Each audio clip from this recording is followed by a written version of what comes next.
minasyaitonir rajim. Bismillahirrahmanirrahim. Assalamualaikum warahmatullahi wabarakatuh. Innal hamdalillah wa nastaghfiruh wa nashkuruh wa na'udzu billahi min shururi anfusina wa min sayyiati a'malina. May yahdihillahu fala mudilla lahu wa may yudlil fala hadiya lahu. Ashhadu an la ilaha illallah wa ashhadu anna Muhammadan abduhu wa rasuluh. Allahumma salli ala Muhammad wa ala ali Muhammad fil alamin innaka Hamidul Majid, hamdan katsiran thayyiban mubarakan fih. Amma ba'd. Alhamdulillah, summa alhamdulillah. Pertamanya kita panjatkan syukur kehadrat Allah Azza wa Jalla di atas limpahan serta kurniaan nikmat yang Allah berikan kepada kita. Mudah-mudahan nikmat-nikmat tersebut menjadikan kita ini insan yang kamil, insan yang sempurna. Selawat dan salam kita panjatkan kehadrat Nabi Muhammad sallallahu alaihi wasallam. Allahumma salli ala Muhammad wa ala ali Muhammad, para sahabatnya, pengikut-pengikutnya, muslimin muslimat yang dirahmati oleh Allah Subhanahu wa taala. Baiklah, apa khabar tuan-tuan, ibu-ibu, ayah-ayah yang dirahmati oleh Allah Subhanahu wa taala semuanya? Mudah-mudahan dalam keadaan yang baik, sihat walafiat, baik rohaninya maupun jasmaninya. Lama juga tak sampai ke surau tuan-tuan ni. Ya, kan ada apa, pertama pergi Mekah kan, bawa orang ni, bawa balik dalam 2 minggu ni. Alhamdulillah, hari ni berkesempatan lagi lah bersama-sama dengan tuan-tuan dan puan-puan yang dirahmati oleh Allah Azza wa Jalla. Baiklah, alhamdulillah, kita masuk kepada, menghampiri, nak menuju kepada bulan Ramadan Al-Mubarak. Kini kita berada pada bulan Rejab, ya? Belum lagi? Ya, Rejab dah ni tak? Sudah, boleh. Kita dah masuk kepada ke Jumadil Akhir ni. Jumadil Akhir, belum Rejab lagi, ya? Kita menghampiri, nak masuk kepada Rejab ni, ya tak? Kita menghampiri kan, Jumadil Akhir, Rejab. Rasa macam Rejab lah kot ke belum lagi? Belum, ya? Kita menghampiri, nak masuk kepada Rejab. Jadi di mana ketika menghampir, ketika masuk aja bulan Rejab ni, maka persediaan-persediaan yang kita kena rapikan pada diri kita ni, antaranya yang mana-mana ada tertinggal kan ibadah puasa pada tahun-tahun yang lalu, maka selesaikan secepat yang mungkin, kerana dia menjadi satu tabiat kan. Bila masuk aja bulan Syaban, maka kelang kabut dah dia kan, ada baki lagi 2 minggu lagi nak masuk Ramadan, berterabur kan. Dia kejar nak siapkan ibadah puasa dia yang lalu. Baiklah ibu-ibu yang dirahmati oleh Allah Azza wa Jalla, hari ini Ustaz nak kongsikan satu lagi hadis berkenaan dengan amalan yang sedikit tapi pahalanya banyak. Berkenaan dengan satu hadis kan, biasalah ini menjadi satu amalan lah biasanya kan, untuk tuan-tuan dan puan i'tikaf, beriktikaf. Di i'tikaf ni maknanya dia masuk ke dalam masjid dan dia duduk. Surau boleh i'tikaf tak surau? Surau boleh i'tikaf? Boleh kan. Syaratnya surau tersebut 5 waktu tu ada didirikan ibadah solat. Maknanya daripada subuh sampai ke isyak tu ada orang menunaikan ibadah solat secara jemaah. Dia kalau dekat belah-belah pantai timur ni, belah-belah Terengganu ni, Ustaz tak tahu, tapi belah Kemaman ni kalau surau Jumaat, ada ke surau Jumaat ke sini? Tak ada rasa lah. Kalau dekat belah Pahang, Kuantan ada. Dia ada surau Jumaat. Maknanya Jumaat tu, surau tu pada hari Jumaat dia boleh dirikan solat Solat Jumaat. Ustaz nampak ni surau desa Solehah tu kan, tengah berusaha nak minta untuk dilakukan ibadah solat fardu Jumaat. Kan so, ustaz pun tak pasti dah berjaya belum, tapi mimbar nampak dah ada dah mimbar tu kan. Mimbar persiapan semua tu dah ada dah, cuma kelulusan tu wallahu alam. Baik. Di antara kelebihan i'tikaf ni kita duduk kan. Kita duduk dalam masjid. Duduk buat apa? Kita duduk tidur ke? Dan kalau kita duduk tidur pun, tapi di awal tu masuk dia ada adab-adab ni kan. Maknanya dengan kita niat ni macam sekarang ni, tuan-tuan boleh niat i'tikaf. Kan niat i'tikaf saja aku i'tikaf kan, kerana Allah Azza wa Jalla. Dan ketika berada dalam majlis ilmu ini juga kan, antara yang ustaz ingat lah kan, ustaz guru-guru ustaz dulu dia beritahu, antaranya ketika i'tikaf, ketika berada dalam majlis ilmu ni, iaitu kita berdoa kan, kita doa kepada Allah, maka itu antara waktu-waktu yang mustajab, doa yang kita nak panjatkan. Dia menjadi satu perebutan kan sekarang ni. Orang nak masuk ke dalam Raudah dekat Madinah tu. Memang sentiasa berebut lah kat situ. Imam An-Nawawi dia mengatakan Raudah ni maknanya taman-taman syurga kan. Cuma Raudah yang dekat Madinah ni ialah sekitar dalam kawasan Masjid Nabawi. Besar lah Masjid Nabawi kan. Cuma ada sebahagiannya dia ada dalam satu riwayat menyatakan baina mimbar, di antara rumah Nabi dengan mimbar, itu aja kan. Tapi Imam Nawawi dia kupaskan bila dinyatakan Raudah, maknanya dalam kawasan Masjid Nabawi, Raudah ni. Kita tengok hari ni orang dia nak masuk ke dalam Raudah tu baik. Kadang-kadang dia nak masuk tu dalam keadaan dia tidak menjaga akhlak kan, tolak menolak, berebut kan, kadang-kadang sampai jatuh lah. Kita perhatikan balik, ada yang menipu pun ada kan. Dia potong queue orang kan, sedangkan dia nak masuk, dia nak menuju ke taman-taman syurga, tapi akhlak dia tu dia tidak melambangkan yang dia nak pergi itu adalah ke tempat-tempat syurga. Jauh daripada sudah hati saya terfikir kan, kalau orang yang pergi ke Mekah ni kan, buat umrah kan, sampai tiap-tiap hari dia orang pergi. Kalau dia orang balik, dia orang sampai ke surau ataupun ke masjid, ustaz rasa penuh surau dan masjid ni kan. Tapi sekembalinya mereka ke tanah air, maka kita dapati tak ada. Dan kita akan jumpa balik dia orang tu ketika mana nanti dia orang ada duit, dia orang nak pergi Mekah balik. Dia kata rindu sungguh ustaz, kata kan, nak pergi Mekah. Tapi masjid ni surau dia tak sampai. Kan itu yang katakan bila kita dengar balik, antara tanda amal ibadah itu diterima, innamal a'malu bil khawatim. Tengok yang ujung tu kan. Kita tengok yang ujung. Setelah dia balik ke tanah air, dia balik ke kampung dia, adakah akhlak dia tu, amal ibadah dia sama ketika mana dia berada dekat Mekah dan Madinah ataupun tanah haram.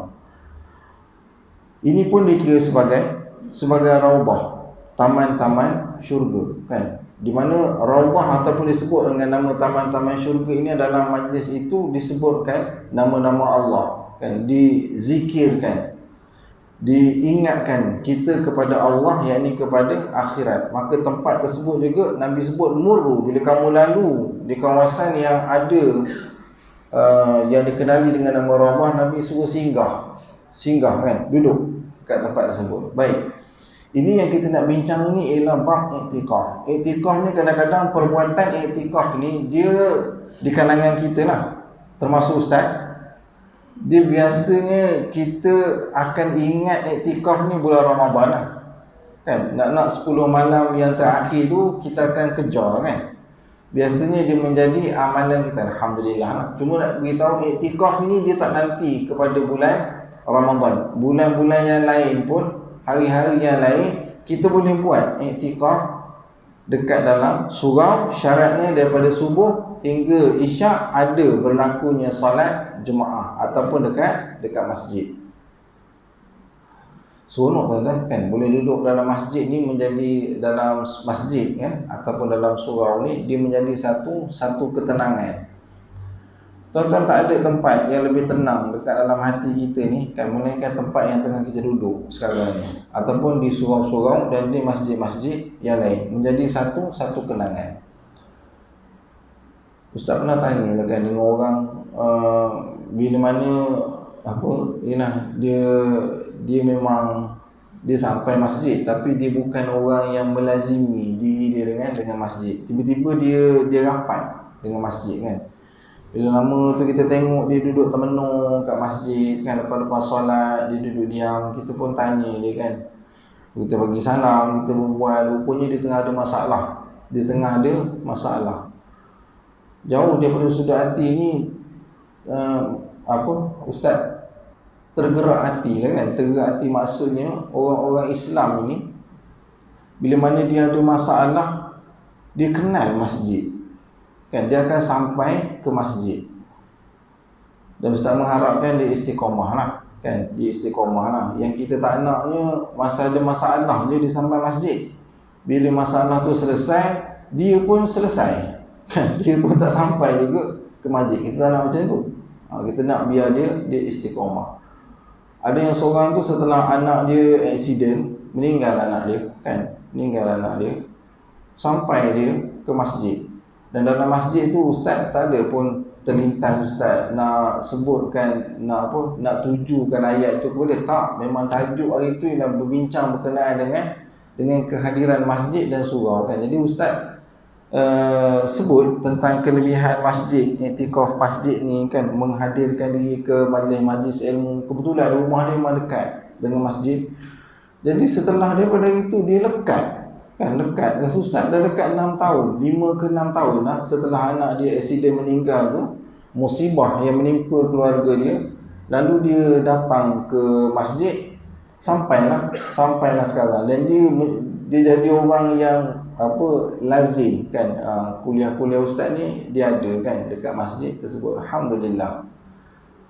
Jadi cara untuk Allah Ta'ala sedarkan kita ni dengan pelbagai bentuk dan kaedah kan. Ada yang Allah Ta'ala datangkan ujian yang bentuk penyakit, yang Allah Ta'ala datangkan ujian bentuk kematian. Ada Allah Ta'ala jentik kita ni dengan benda-benda yang kita tak perasan, tak sedar. Rupanya Allah Ta'ala datangkan macam ni supaya aku ni jadi orang yang lebih dekat dengan rumah-rumah Allah kan. Bentuk-bentuk itu maksudnya rahmat Allah Ta'ala ini luas. Rahmat Allah Ta'ala ini luas.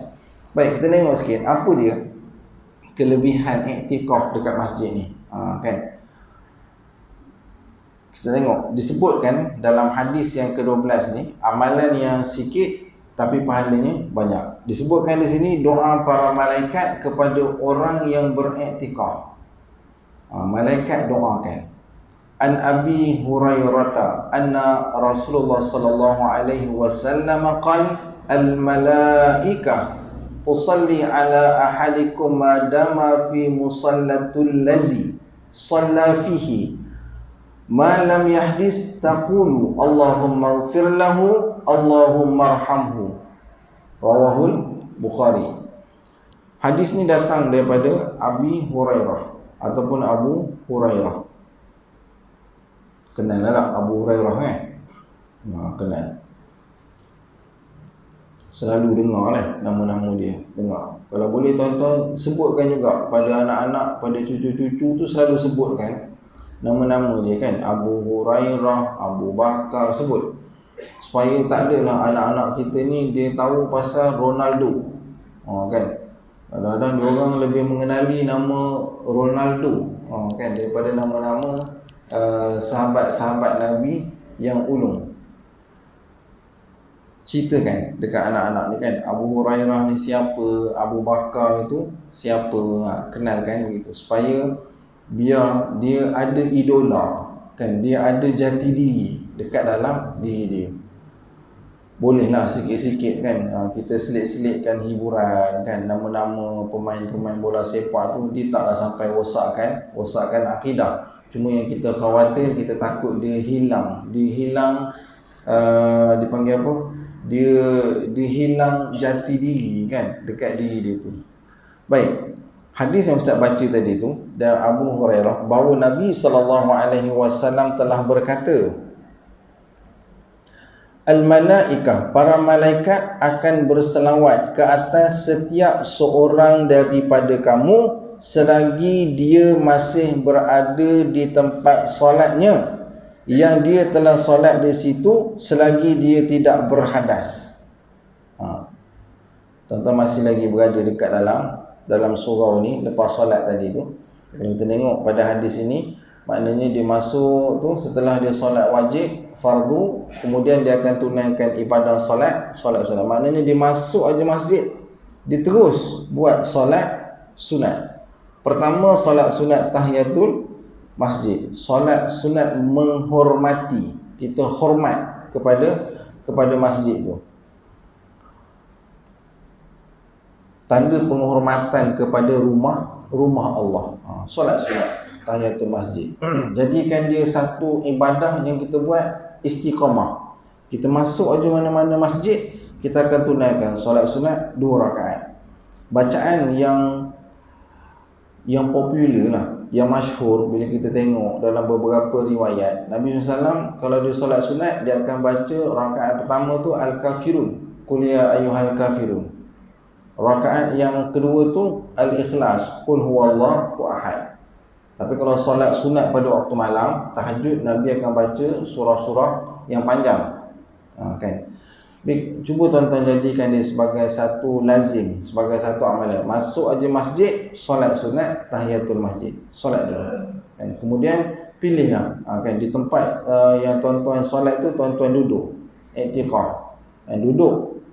Dalam erti kata duduk tu pulang baca Quran, berzikir, kan? Termenung. Menung tu maknanya fikirkan akan dosa-dosa kita ke, dan seumpamanya.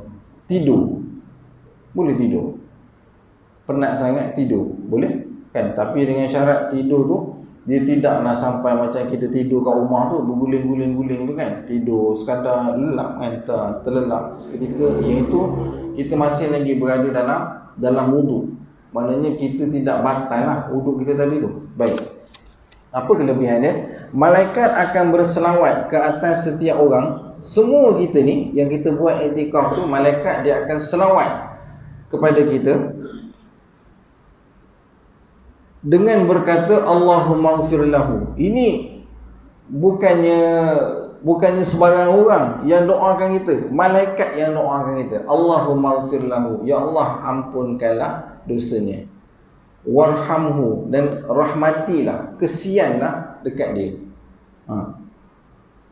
Malaikat doakan kita selagi mana kita duduk i'tikaf di tempat tersebut. Berapa minit Ustaz? Berapa minit kita nak i'tikaf ni, kan? Dia Ustaz tengoklah, kan, orang-orang soleh-soleh ni, kan, yang biasanya dia buat, dia kadang-kadang kita sibuk tu, kan, kita sibuk daripada subuh tu sampai ke isyak ni sibuk. Maklumlah, businessman. Okay, sibuk.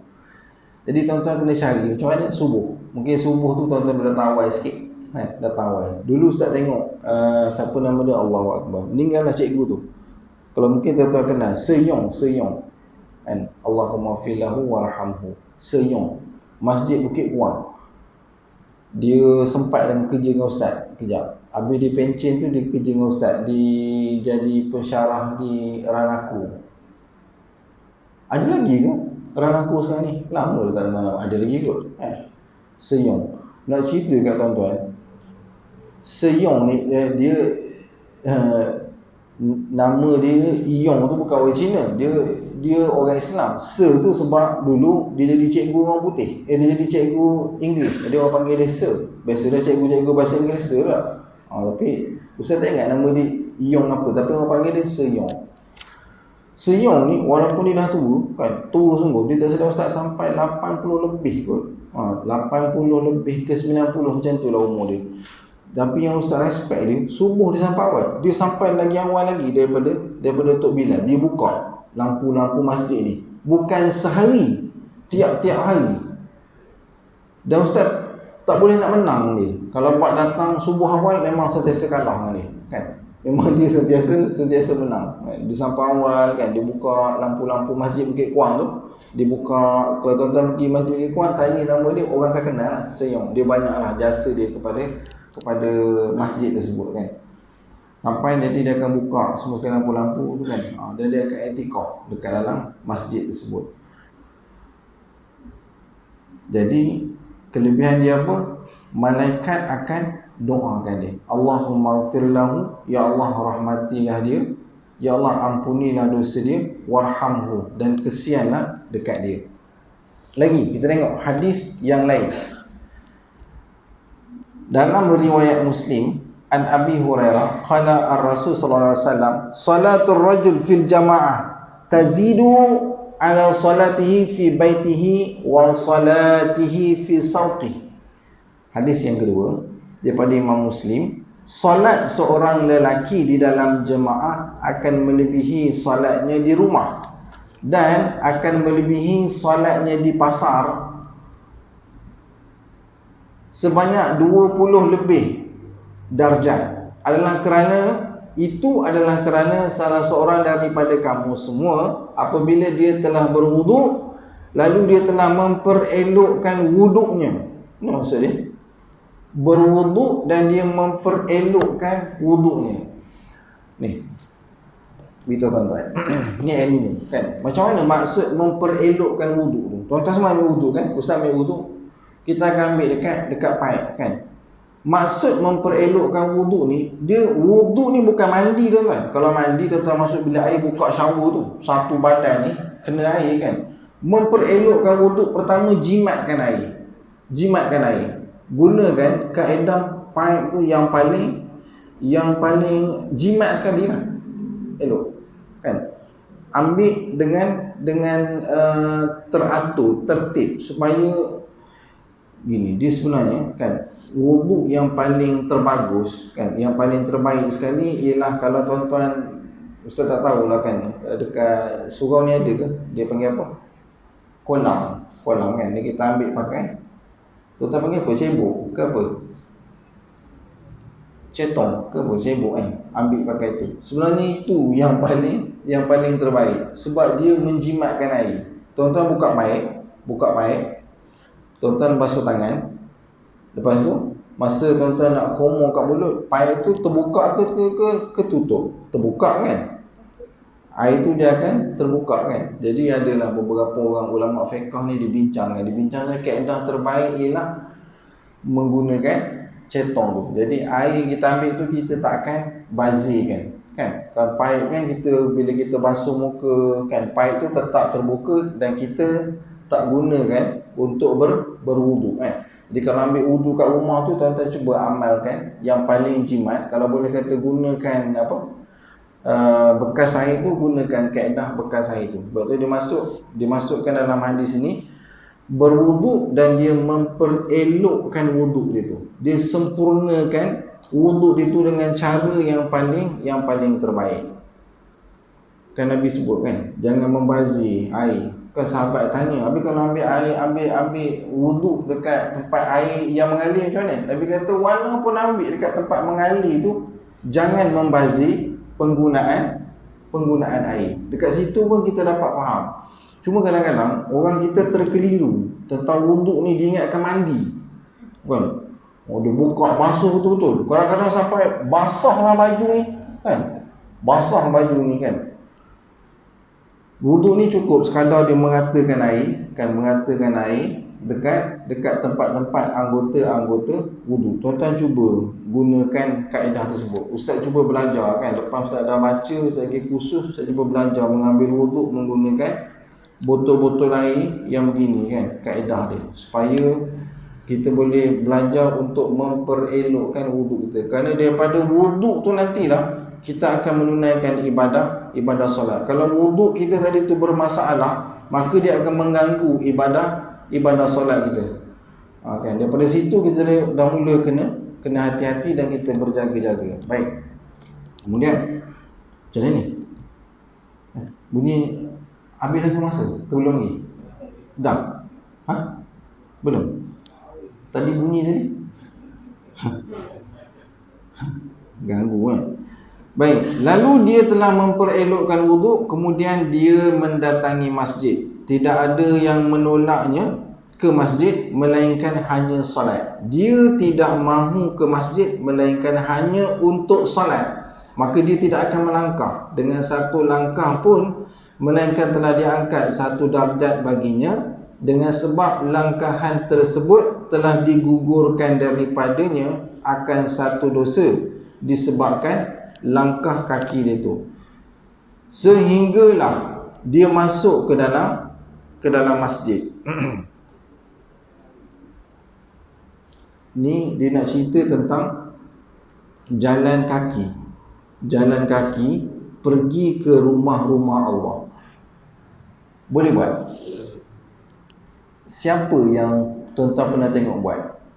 Ustaz tengok orang Bangla kan, dengan orang Pakistan dekat Malaysia ni, bukan kat Mekah ni. Rumah dia dekat Puaja, dia jalan kaki. Dia pergi ke masjid Paya Berenjut ni, tak berhenti, ajak tumpang. Tak nak, dia kata dia nak jalan kaki. Lepas tu kata, maknanya kita kagum dengan dia. Dia cuba ambil yang terbaik daripada hadis yang Nabi sebut ni, dia buat yang terbaik. Kalau tuan-tuan nak jalan kaki, tuan-tuan kena datang awal lah. Tuan-tuan jangan lagi 5 minit nak azan baru keluar pada rumah, kan? Maknanya kita punya persediaan tu, kita gerak awal daripada rumah, kan? Besok hari Jumaat kan, jalan kaki. Tapi kalau nampak ustaz naik kereta, tuan-tuan jangan tegur pula, buat tak nampak je lah. Jalan kaki, kan? Daripada rumah tu cuba berjalan kaki. Kadang-kadang jauh daripada sudah hati, kan? Fikir balik kita ni ustaz lah, kan? Jogging 5-6 kilo boleh, kan? Hari-hari jogging, bawa basikal beratus kilo kadang, kayu basikal dengan cikgu Jamal, jauh kadang-kadang. Mikir balik tak nak pergi ke masjid, start kereta, kan? Tak nak pula kita jalan kaki, kan? Apa kelebihan dia yang Nabi sebut ni?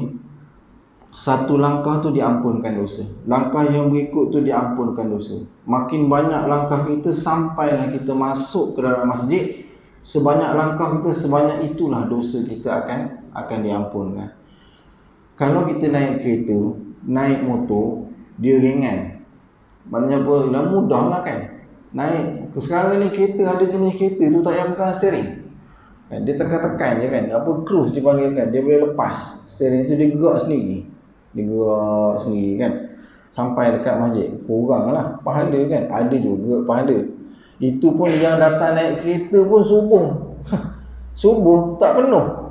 Dekat surau mau itu yang ada kereta tu, bukan cerita suruh datang jalan kaki. Tapi kan, macam mana? Dalam hati ni Ustaz rasa dia satu suasana lah, tuan-tuan. Suasana yang cuba dihidupkan oleh masyarakat setempat, kan? Yang ini pimpinan lah, orang-orang besar, kan? Kita cuba salahkan orang-orang pimpinan tu, kan? Sebelum kita salahkan diri sendiri, kan? Soalnya bila macam kita berjaya hidupkan satu suasana tersebut, kan? Subuh je ke masjid, dengar orang azan kita datang masjid. Dan bila kita nampak dia orang, jom kita pergi ke masjid. Bunyi je orang azan, 10 minit nak azan tu, tutup semua sekali kedai-kedai ni, datang ke masjid. Kalau boleh dijadikan sebagai satu budaya, lama kelamaan dia akan hidup dengan suasana solat dia ke masjid.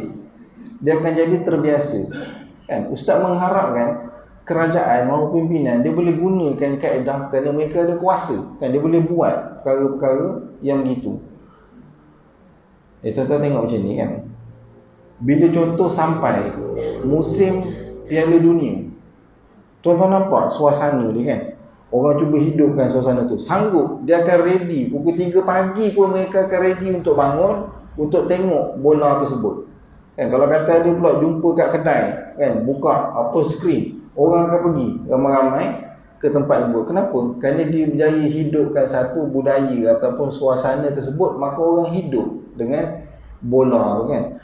Sama juga tentang ibadah-ibadah, termasuk yang kita bincangkan ni, solat di masjid, solat di rumah-rumah Allah ni. Kalau kita mampu jadikan dia sebagai satu budaya, kan, kita buat, kan? Kita nak masuk lagi 10 minit, kan, jalan, kan? Kita bila nampak orang, kan, kita ajak ke masjid, kan? Perkara tu bila kerap dilaung-laungkan, disampai-sampaikan telinga ke telinga, pimpinan kerajaan dimainkan peranan itu, saya rasa insya-Allah. Kan insya-Allah bila sampai je waktu azan, sampai satu peringkat orang yang semayang dekat rumah tu dia rasa malu. Dia rasa malu. Kenapa dia semayang dekat rumah bila dia tengok orang lain semua berpusu-pusu datang ke masjid. Macam tuan-tuan pergi Mekah Madinah kan, tu tengok bila nak azan orang semua berebut pergi. Kenapa kita rasa pergi? Satu, barakah bumi tu. Keduanya kerana budaya.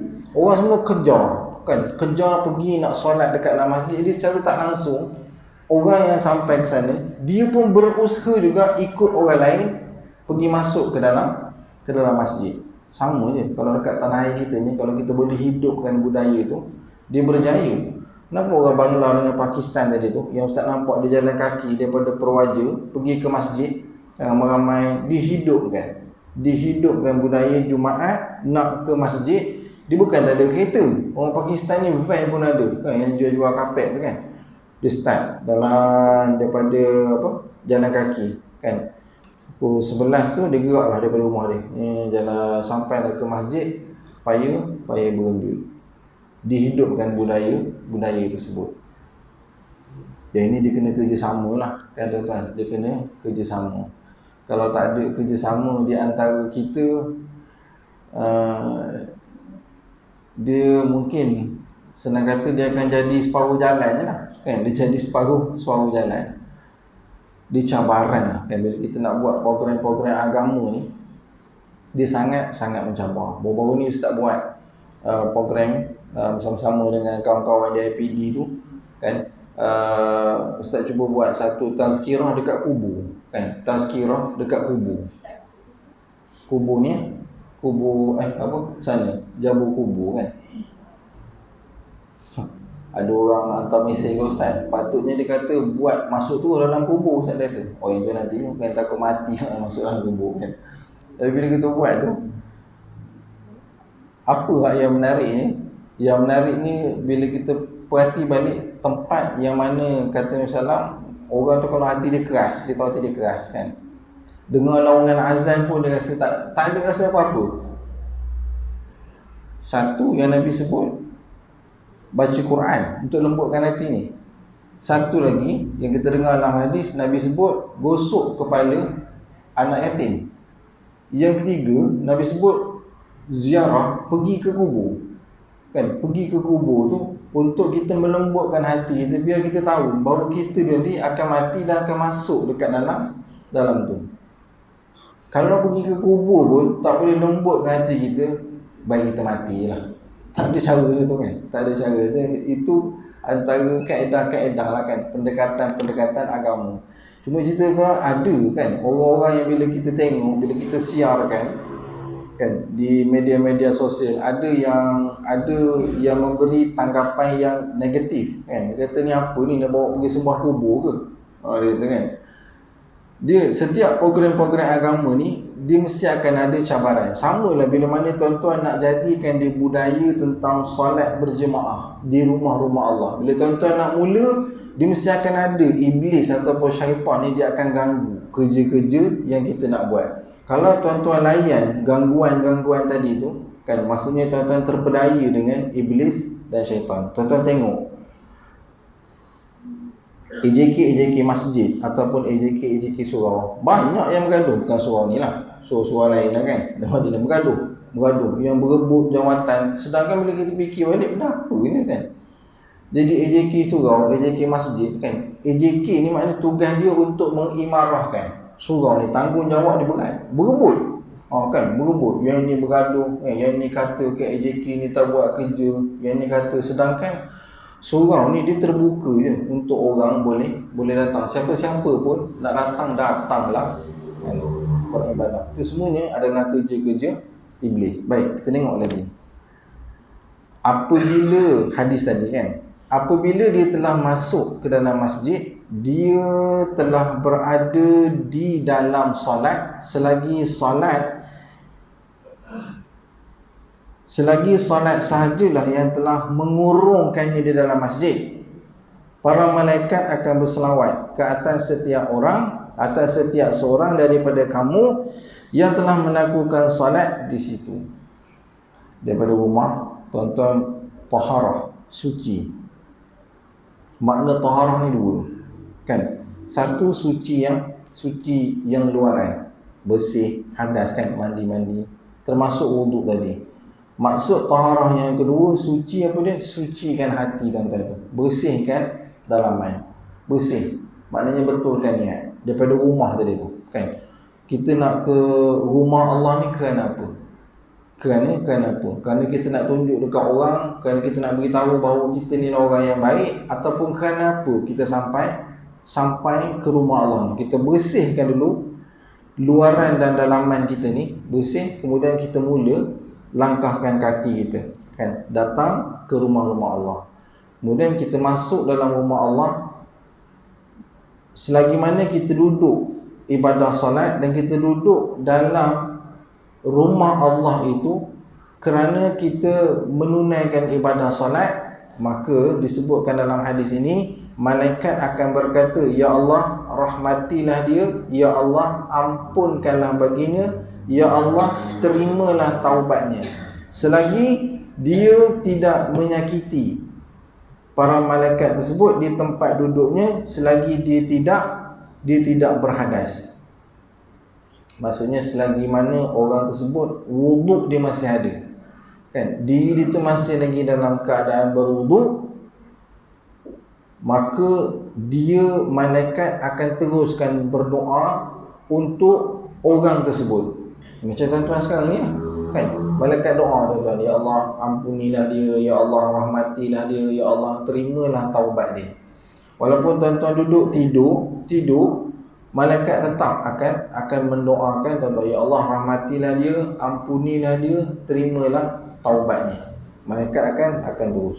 Dalam riwayat yang lain, Imam Muslim sebut lagi, setiap seorang daripada kalangan kamu semua akan berurusan berada di dalam solat selagi solat sahajalah yang telah mengurungnya di dalam masjid. Maksudnya tuan-tuan sampai tu kerana ibadah solat, tidak ada yang menghalangnya dari berpatah balik kepada ahli keluarganya, melainkan hanya dia datang tu kerana ibadah solat. Habis solat dia balik. Bila dia balik je, berhentilah malaikat mendoakannya. Berapa kali tuan-tuan ada peluang tu untuk dapat doa daripada malaikat? 5 kali lah. Sebab ada 5 waktu, kan. Kalau 5 waktu ni tuan-tuan lazimkan diri ke rumah-rumah Allah, sepanjang tuan-tuan berada di rumah Allah itulah malaikat akan mendoakannya. Banyak ni keampunan dosa kita, rahmat kita dan taubat kita Allah Ta'ala terima bila mana kita faham akan hadis ni. Sedarlah kita bahawa malaikat mendoakan kita. Sebab itu adalah kan satu cerita, kan, dia orang Eropah, orang barat ni, kan, dia ada masalah tak boleh tidur. Dah masa habis ni.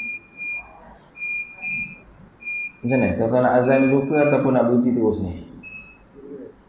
Boleh terus, kan? Orang barat ni dia ada masalah tak boleh tidur. Siang tak boleh tidur, malam tak boleh tidur, kan. Cuma dia nak buat ni, kan.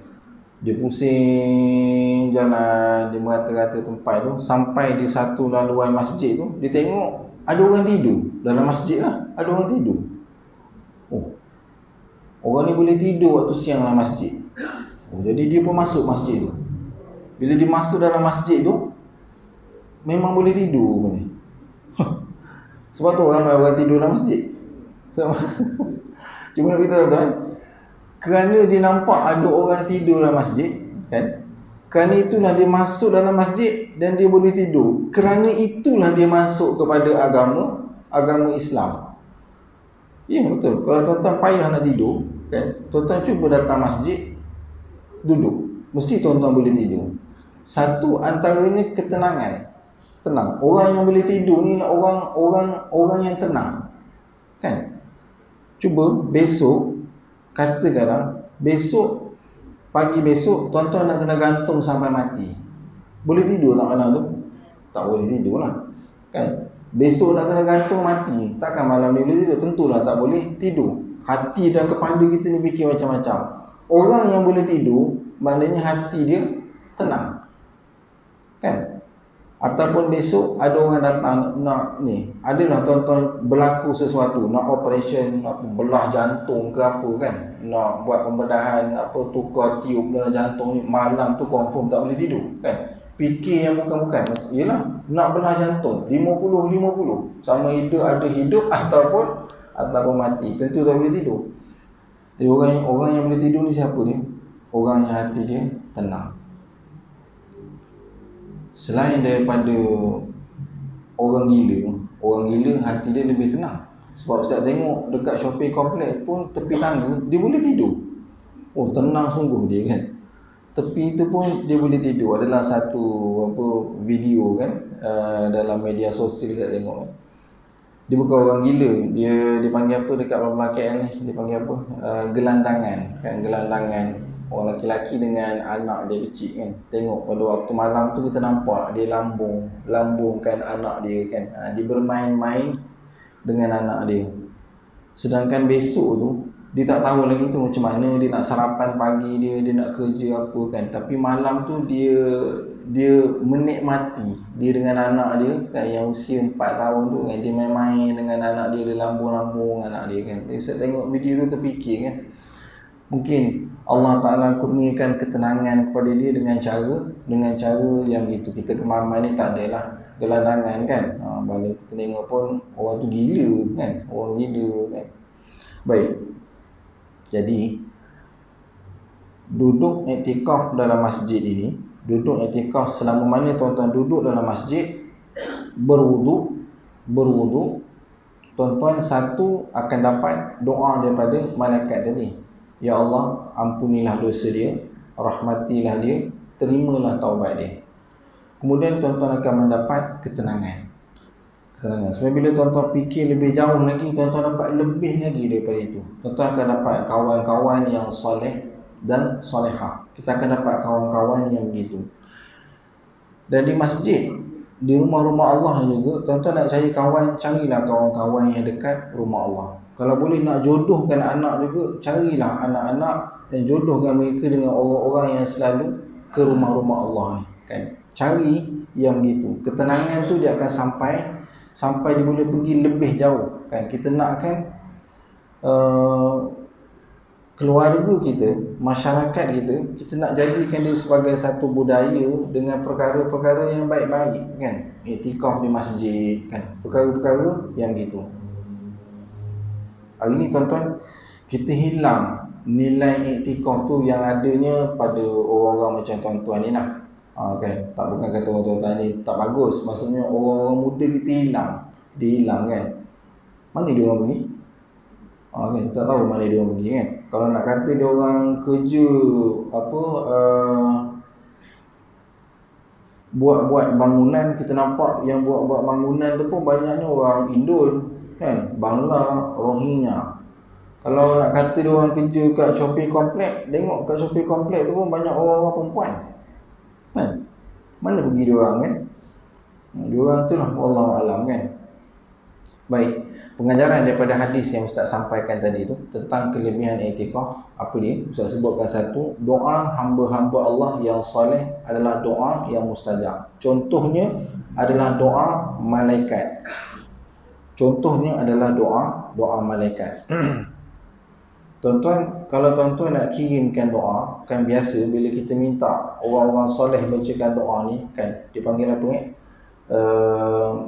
Apa dalam satu istilah tu, kita minta, kita tengok orang tu nak pergi ke Mekah, tolong doakan saya kan. Kita tengok orang tu dia tu imam, selalu jadi imam kan. Ada buat solat hajat, baca yasin, kita jumpa imam, boleh tak tolong doakan saya, anak saya sakit-sakit, isteri saya nak operation dan seumpamanya. Kita minta dia doa. Ini malaikat doakan kita. Malaikat yang doakan kita. Malaikat dia tidak ada dosa, sentiasa berhubung dengan Allah Azza wa Jalla. Allah yang soleh agar mendoakan kesejahteraan di dunia dan di akhirat. Jadi kita biar malaikat kenal kita dengan cara apa? Dengan cara kita lazimkan iktikaf di rumah Allah. Wallahu a'lam. Minta maaf tuan-tuan ambil masa, dan terima kasih juga kerana memberikan tumpuan di atas penyampaian Ustaz pada malam ini, yang baik daripada Allah, yang buruk daripada kelemahan Ustaz sendiri. Aku qauli hadza wa astaghfirullahal azim li wa lakum wa lisairil muslimina wal muslimat. Wassalamualaikum warahmatullahi wabarakatuh.